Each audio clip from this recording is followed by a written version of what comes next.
Bueno, ahora si querés, continuamos. La intención ahora vamos a hacer un 2 por 1, el espacio de intercambio y el cierre, porque estamos un poco pasados de horario y después ya vamos a tener tiempo para tranquilos compartir un café a la salida y quedarnos charlando los que quieran y puedan. Así que invito a Ludovico Grillo, invito a Néstor López, como para ya poder conversar entre todos los que estamos, que llegamos a esta instancia en forma presencial, para ya poder ir cerrando un poco el evento y aprovechando para darles las palabras a ustedes ahora también y conocer sus reacciones y opiniones en función de todo lo que fuimos compartiendo a lo largo de la jornada. No, a ver, la idea es hacer una ronda de comentarios, que todos tengamos la posibilidad de decir algo. Hay un énfasis puesto y es poner el foco en conclusiones, en cosas que nos gustaron, pero que tienen alguna implicancia de política, digamos. O sea, realmente, como dijo en algún momento Tamara, hace un año y medio hubo un evento. De ese evento hubo un trabajo colectivo, hubo una serie de conclusiones, hubo un aprendizaje y de alguna manera, como lo plantea la nota conceptual, hay un piso sobre el cual se instala este segundo. Entonces, no nos gustaría que este segundo termine con las mismas conclusiones que el primero.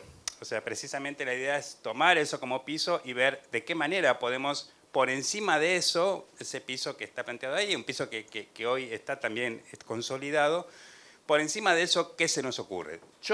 Empiezo yo, con un ejemplo. A mí la conferencia de Mel me gustó mucho y hay un punto que a mí me hizo pensar que no es habitual que se nos invite, sobre todo quien pensamos política pública, no tanto a nivel de escuela, sino a nivel de la provincia, del Estado y demás, la idea de la experimentación. O sea, uno sabe que está, pero hacer una recomendación específica, yo jamás escribí una recomendación diciendo promover la experimentación. Y creo que ahí hay un punto interesante que tiene que ver con promover la experimentación y apelar a la creatividad y la inventiva de cada grupo, de cada equipo y demás. Yo creo que ahí hay un punto sumamente interesante. Pero para mí ese punto se enriqueció con la pregunta que le hace Felicitas, ¿no? Porque si uno decimos, bueno, lo que vamos a hacer es apelar a la experimentación, al aprendizaje, a la creatividad y demás, y lo dejamos ahí, es como decirle a las escuelas, confiamos en que ustedes solos van a poder y no hacer nada, digamos. O sea, ahí hay una especie de apelación a un voluntarismo que se quedaría en un límite. Entonces, para mí de ahí lo que sale como política es incluir la experimentación como política pública, incluir la experimentación como algo del orden de crear las condiciones en el espacio más micro posible, que puede ser el aula, en la escuela, hasta el espacio más grande, que puede ser una provincia, crear las condiciones para la experimentación, que es lo que Felicitas le pedía a Mel y que Mel no me cerró, como digo, me parece que él la tomó por otro lado, pero creo que ese diálogo para mí fue un aprendizaje fuerte. Por un lado, pensar la experimentación como componente de la política y por otro lado pensar en eso, la política para crear condiciones para la experimentación. Eso me pasó a mí. Invito a que cada uno quiera hacer algún comentario que tenga que ver con algo que nos llamó la atención y que nos llevemos una nota para repensar las políticas o para pensar cómo mejorarlas. No sé cómo es el tema de micrófonos. En función de eso que vos decías, Néstor, y de la pregunta que hizo Felicitas, me parece que un poco la respuesta a él la da cuando dice trabajar en colaboración. Me parece que la experimentación está ahí y me parece que trabajar con equipos de apoyo a la escuela, a los docentes, le genera ese campo para poder realizar un tipo de experimentación o lo que él comentaba. Otra idea, conclusión, aprendizaje, inquietud que quedó por ahí. Me parece interesante que Mel puso, desde el Reino Unido, donde habla él, pero conociendo muchos sistemas educativos, puso el tema de recursos como un eje fuerte, recursos que hacen a condiciones para enseñar mejor. Me parece que es un tema que tenemos que levantarle más el perfil en nuestra agenda, todo lo que hace a las condiciones para que la inclusión se pueda llevar adelante como se debe llevar. Bueno, hoy no hemos abundado en eso, pero seguramente que es uno de los temas para traer, y que Mel lo haya puesto en la agenda es súper bienvenido. Bueno, a mí me gustó cuando habló, ¿no?, la importancia de identificar las barreras. Digamos, a mí me llegaría como idea, por ejemplo, ¿no?, de que la Secretaría de Educación, digamos, pueda crear formularios para distintas escuelas, instituciones escolares, donde pueda identificar cada escuela estas barreras, ¿no es cierto? ¿Cuáles son sus barreras? Cada institución, cada directora pueda aportar los datos de su escuela, si se tienen, digamos, las adaptaciones necesarias para distintos tipos de discapacidad, ¿no? O sea, un formulario que pueda llenar, identificar acoso escolar, bullying, etcétera. Por último, poder tener un índice de inclusión, cuántas personas están incluidas, cuál es ese porcentaje, y de esas identificaciones también que registre cómo las trabaja, que realmente se pueda hacer o cada 6 meses o cada año, cómo avanza ese trabajo que están haciendo para que esto, digamos, pueda ir mejorando y le dé a la institución un valor o un índice, vuelvo a decir, que se puede dar un nombre y que de alguna manera se dé a esa institución un valor en inclusión, ¿no? Es una de las ideas que fui armando también con las exposiciones, no sé qué les parece. ¿Qué tal? Buenas tardes a todos. Soy Agustina, coordinadora de Educación Especial de la provincia de Salta. Bueno, en realidad me queda una inquietud en relación a todo lo que se habló, incluso los números que se han compartido, en su mayoría han sido del nivel primario y seguimos en la duda y creo que ha surgido la pregunta de qué es lo que sucede en el nivel secundario con la titulación de los estudiantes con discapacidad. Nosotros en las provincias, o por lo menos en la provincia de Salta, tenemos los centros de educación integral y los servicios de educación integral, en la que estamos trabajando en la certificación, pero no en la titulación. Y de la matrícula general de estudiantes con discapacidad en el nivel secundario, que tendría que ser obligatorio, tomando las palabras de la colega, tener en cuenta qué es lo que está pasando en función a esa deserción o abandono escolar, que en realidad no es como tal, sino que buscan alternativas de educación no formal. Me parece que falta focalizar todavía en ese nivel obligatorio y es una deuda que tenemos.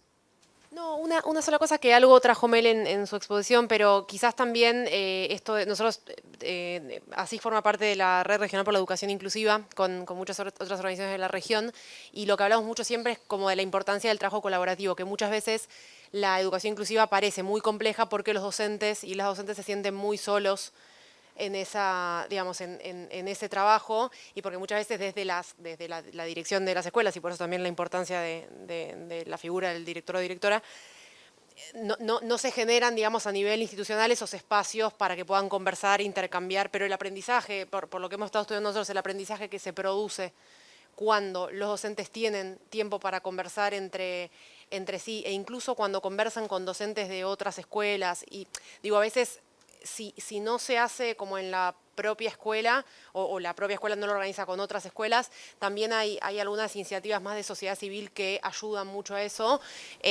Nosotros ahora, por ejemplo, lanzamos desde la Red Regional por la Educación Inclusiva una serie de materiales que son para que los y las docentes trabajen con otros docentes, entonces que se hagan preguntas juntos y demás. Entonces me parece que hay algo ahí que puede hacer que la tarea también sea más, y un poco ayudar a esto que decía Mel de darse cuenta todo lo que saben, o sea, todo lo que ya saben y todo lo que tienen, que coincidimos que es mucho más que lo que piensan que tienen. Así que eso, y todo el conocimiento que puede traer también la gente de la modalidad especial en todos los países que avanzaron, en esto New Brunswick y Portugal, todos aprovecharon el conocimiento que ya se había generado en las escuelas especiales. Hubo en algunos casos que resignificarlo, pero todo ese recurso humano también se puso al servicio de la inclusión, así que...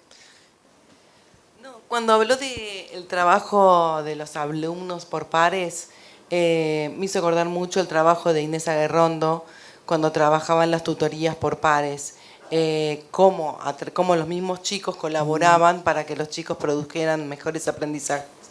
Y me pareció que en ese punto había como una conexión y que mucho no le damos importancia a esa cosa de que entre ellos mismos pueden hacer un andamiaje y mejorar en su calidad educativa, en su manera de aprender. Quizás cambie el foco, pero yo me quedé pensando bastante en lo que surgió antes de la conferencia de Mel sobre el tema de formación docente, porque creo que se abre un gran interrogante ahí sobre cómo reestructurarla. Guadalupe marcó, y en nuestro país es bien importante, la diferencia entre la formación en institutos y en universidades. Bueno, yo formo profesores en universidades, imaginar una posibilidad de integración es como inimaginable, pero bueno, seamos creativos. Pero me gustó esto que traía la colega de Chile, de las prácticas conjuntas, que era la colega de Chile que lo dijo. Sí. Sí.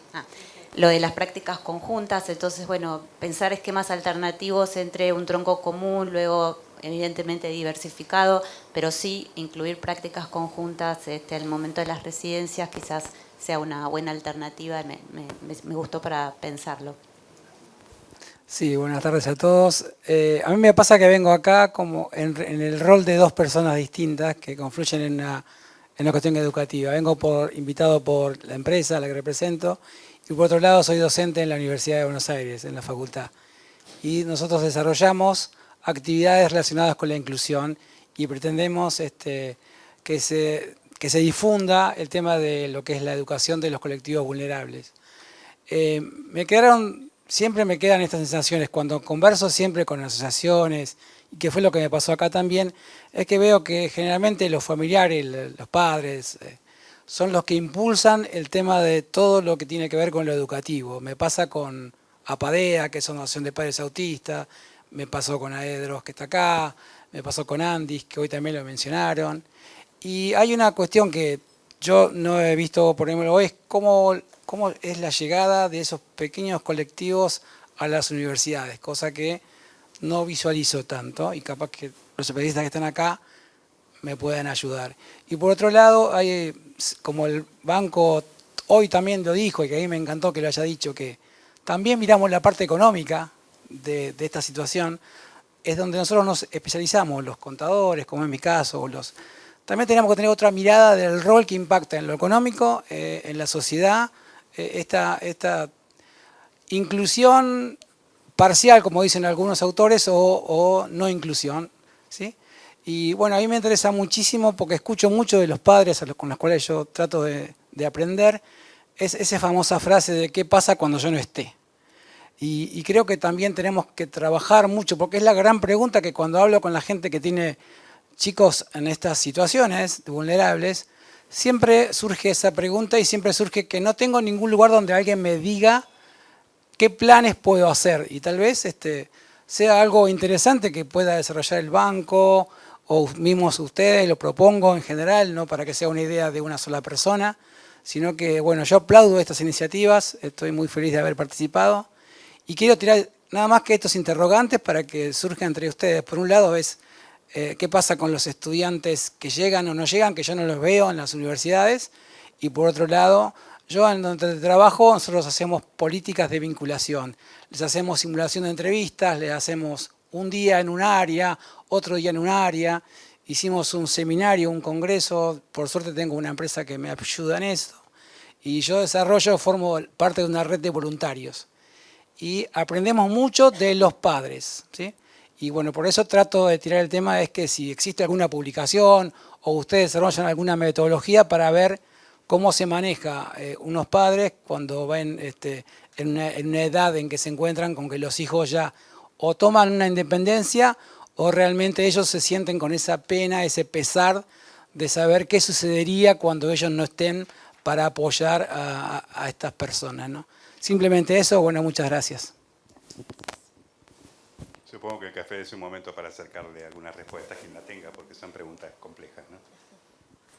Bueno, muchas gracias, pero es verdad que quedan resonando un montón de cosas, son muy valiosos estos espacios, pero creo que algo que nos queda resonando mucho, sobre todo bueno, con la perspectiva que nosotros defendemos de la convención, y es paulatinamente que el horizonte sea que todos los estudiantes estén en las mismas escuelas, y un poco este dilema de, bueno, entonces esforcémonos en mejorar la escuela común, ¿no? Que realmente sea un espacio en donde todos los estudiantes puedan aprender, participar, estar bien, que sea un espacio que quieren estar, porque muchas veces se generan situaciones tan excluyentes que se terminan yendo, no porque los echen, sino porque no pueden sostener ese lugar. Y a la vez, bueno, la transformación de la modalidad especial con matriculación propia, tal como más la histórica idea de escuela especial, también tiene que transformarse. La Pampa en el 2018 decidió con un decreto, o sea, después de un proceso obviamente de muchos años, pero tomar esa decisión de, bueno, a partir de ahora las escuelas se transforman en centros de apoyo, ¿no? Entonces, como este dilema de, bueno, pero mejoremos la escuela común y mientras tanto se mantienen la modalidad especial con estudiantes propios en ese espacio, pero entonces mientras existan esos espacios propios para determinadas personas, se cuestiona siempre el lugar de ese estudiante en la escuela común. Entonces un poco el dilema de bueno, ¿qué va primero? ¿Van a la par? Es un trabajo, hasta que no estén en la escuela común, tampoco muchas veces se dan estas transformaciones que se tiene que dar. No tenemos la respuesta, nosotros nos lo preguntamos siempre en nuestra agenda, bueno, ¿a dónde focalizamos también los esfuerzos? Como son dos cuestiones que tienen que ir a la par, pero que muchas veces se supedita una a la otra, ¿no? Como hasta que no esté el sistema ideal, inclusivo, no podemos transformar las escuelas especiales. Y creo que muchas veces nos quedamos como en un encierro y dando vueltas sobre lo mismo. No tenemos ninguna respuesta, solo era más una reflexión. Pero muchas gracias. Hola, Natalia Zacarías, distintos sombreros como siempre todos, Fundación ICBC, pero también docente de la DITELA y de otras universidades. Más allá de agradecer el espacio, que desde que me enteré que venían con una segunda ronda me pareció súper interesante, me interesa en esta conversación recuperar el foco en los proyectos de vida de los pibes, ¿sí? Y solamente podemos acompañar proyectos de vida de los pibes si tenemos un dispositivo escolar, y retomo ahí la palabra de desde qué lugares las políticas educativas contribuyen a esto. Sin duda, como dice Leandro, hay que volver a hablar de recursos, pero también de posibilidades de pensar un formato escolar que nos siga dando una respuesta masiva, porque queremos seguir teniendo los niveles de alfabetización que teníamos, pero al mismo tiempo que pueda ser un lugar interesante para todos y para todas en todo momento.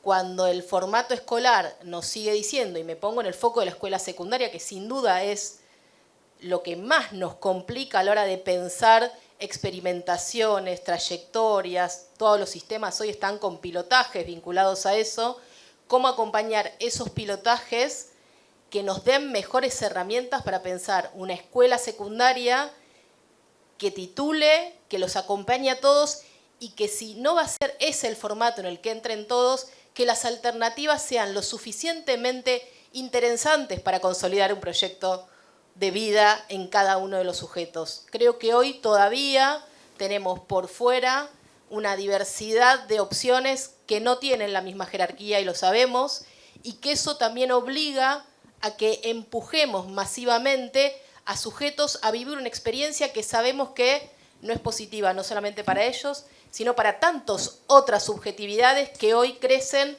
en una escuela secundaria que no está siendo positiva.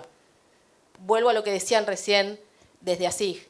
Si no podemos pensar en una mejor escuela secundaria para todos, donde los pibes no sean invisibles, porque en el fondo pareciera que a veces es mejor ser invisible, necesitamos pensar políticas que puedan fortalecer estas trayectorias diferentes y posibilidades reales para los docentes de experimentar, desde la normativa, desde el circular con distintos docentes. ¿Cuántas de las cosas que se plantearon hoy las normativas nos impiden desarrollarlas?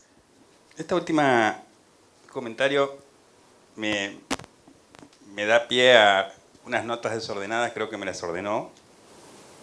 Tiene que ver precisamente con esto de es algo más complejo, es algo que trasciende a la particularidad del estudiante y es todo el sistema, es toda la escuela y demás. Y entonces creo que efectivamente hablabas de que hay que crear condiciones, y me parece que el tema de condiciones de posibilidad, o sea, todo esto hay que hacerlo. Me parece que todas las contribuciones son notas para una buena agenda, pero esa agenda no es posible si no aseguramos condiciones de posibilidad. Entonces me parece que ese es el otro registro que tenemos que tener y en el que hay que trabajar. Cómo crear condiciones de posibilidad para que estas agendas sean posibles y realmente tengan impacto. Nuevamente, Mel hace referencia a la voluntad colectiva. Me parece que es una linda imagen la de voluntad colectiva. Me parece que hay que construir voluntad colectiva, y para construir voluntad colectiva me parece que el tema de la comunicación, el tema de la sensibilización, el tema de hablarle a la sociedad de lo que significa la inclusión de una persona con discapacidad es necesario, porque además es eso lo que legitima la voluntad política, ¿no? O sea, la voluntad colectiva es la que legitima la voluntad política, que es lo necesario. Hoy la colega que nos presentaba el caso de La Pampa decía, acá hay voluntad política. Y esa voluntad política tiene que tener legitimidad. Y ella decía también, además de voluntad política, hay marcos normativos. Pero para que haya marcos normativos también tiene que haber voluntad política. Sin voluntad política no hay marcos normativos y tampoco hay recursos, como nos dice Leandro. O sea, tampoco hay recursos si no hay voluntad política. Entonces el tema de la voluntad política es un tema para trabajar y creo que ese es un tema que hay que trabajar desde abajo hacia arriba. O sea, es la sociedad la que le tiene que pedir al Estado, a las autoridades, esa voluntad política, a instalar ese tema en la agenda, ¿no? Entonces, a mí me parece que hay un tema que es central. El otro tema, y dos cositas más, la segunda es el aprender de las escuelas de al lado. Aprendan entre ustedes. Y yo me animaría a decirle a las provincias, fortalezcamos los mecanismos de aprender entre provincias. Yo creo que escuchar hoy 2 experiencias fue sumamente valioso. En la versión 1 de este encuentro hemos escuchado 3 o 4 provincias, que también ha sido muy valioso. Y yo creo que todas las provincias tienen algo para contar. Procesos más desarrollados, menos desarrollados. Yo creo que es fundamental fortalecer los mecanismos horizontales de trabajo en equipo, de trabajo conjunto. Me parece que tal vez no es este el formato, tal vez es talleres, pero me parece que hay que fortalecer y ahí me animo a pedirle al BID que acompañe estos procesos de generar mecanismos horizontales de encuentros donde podamos discutir la cosa chica, cómo lo hicieron, porque acá uno cuenta lo que se hizo, pero el cómo se hizo me parece que es lo que hay que empezar a discutir y hay que empezar a compartir. Entonces creo que ese es otro punto que tiene que ver con las condiciones de posibilidades, que es trabajar todos juntos, trabajar en equipo, un poco esto que decía Mel, no mandar al hijo a la escuela para que sea el mejor, sino mandar al hijo a la escuela para que ayude. Y acá me parece que es un poco eso. Y el tercer punto es, todo esto que estoy diciendo, me parece que tampoco es posible si no nos concentramos en lo que fue el tercer panel, que es en la información. Es muy difícil buscar todas las mejoras, es muy difícil avanzar en los planteos que se están haciendo acá, en los que se hicieron desde la mañana, pero incluso en las que se están planteando en estos pocos minutos.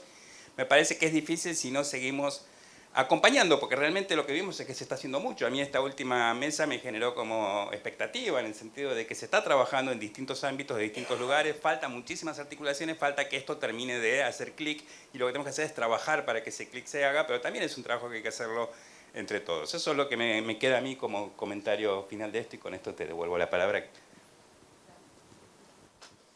Bueno, muchas gracias, Néstor. Bueno, y ahora sí, ya para ir cerrando, nos saludo si querés decir algunas palabras. Bueno, buenas tardes. No, saludé hoy más temprano. Primero agradecer a todos los que organizaron, ¿no? Felicitar, porque la verdad que ha sido un encuentro muy productivo.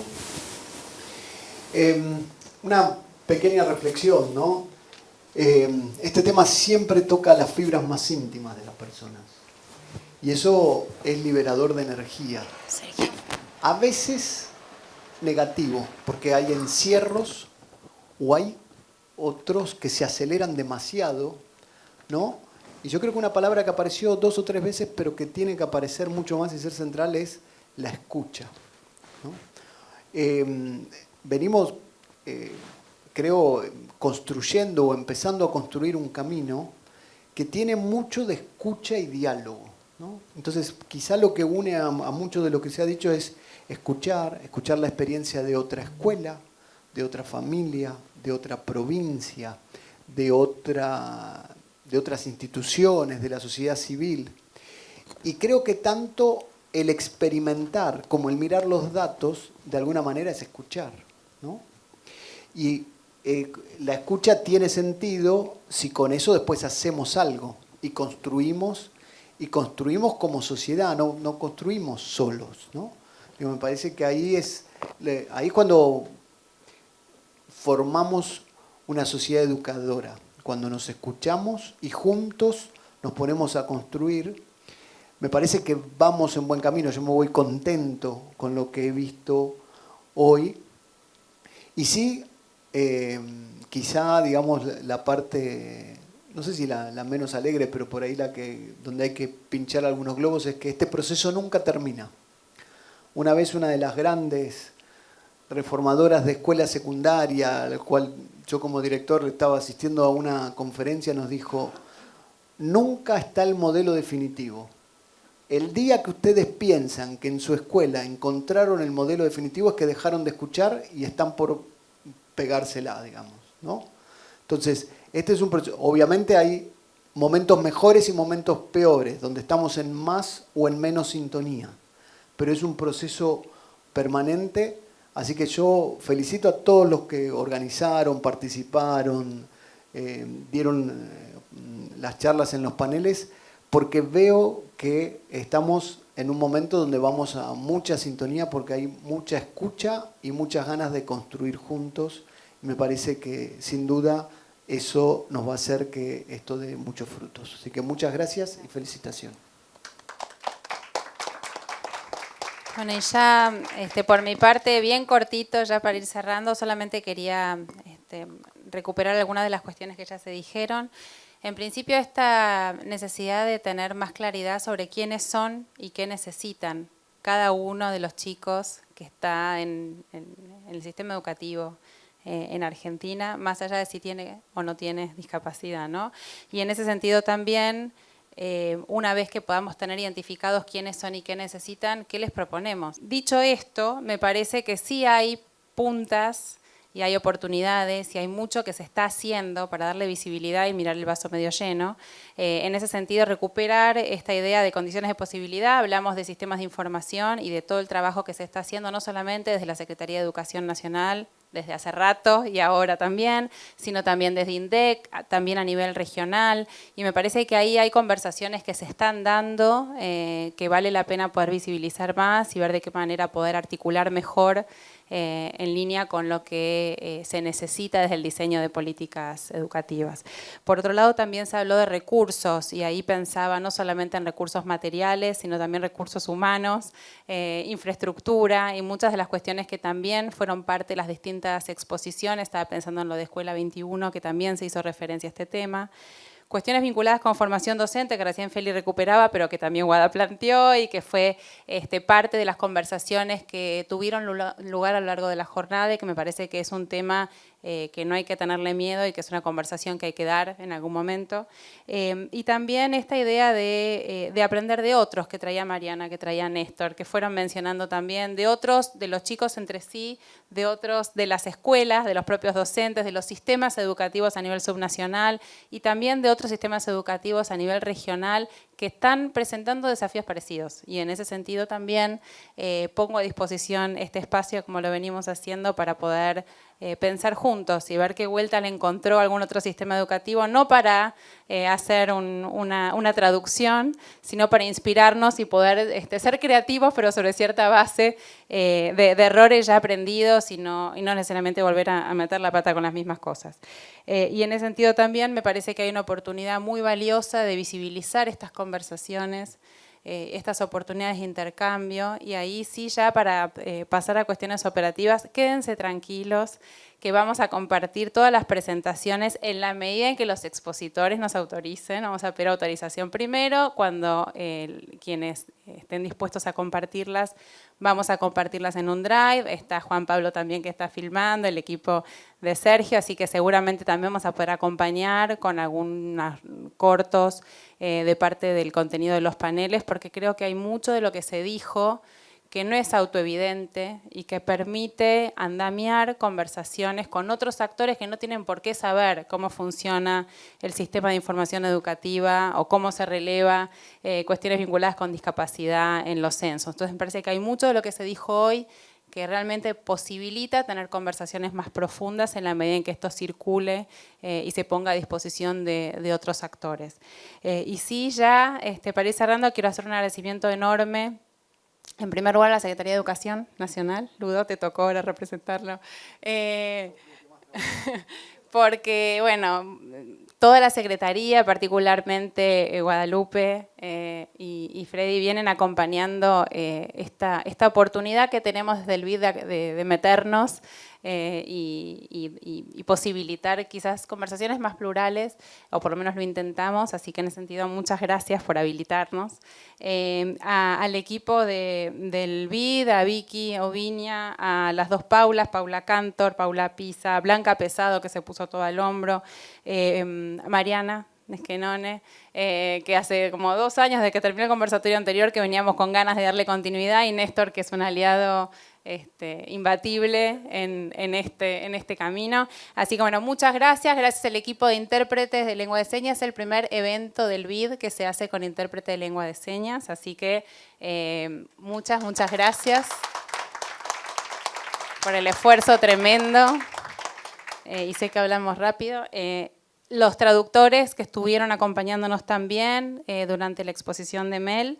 Y bueno, y todo el equipo de técnica, Sergio, también Juan Pablo. Así que bueno, muchas gracias a todos, a ustedes por estar y hacer el aguante hasta esta hora y a quienes nos están acompañando en forma remota. Así que un aplauso para todos y cafecito después.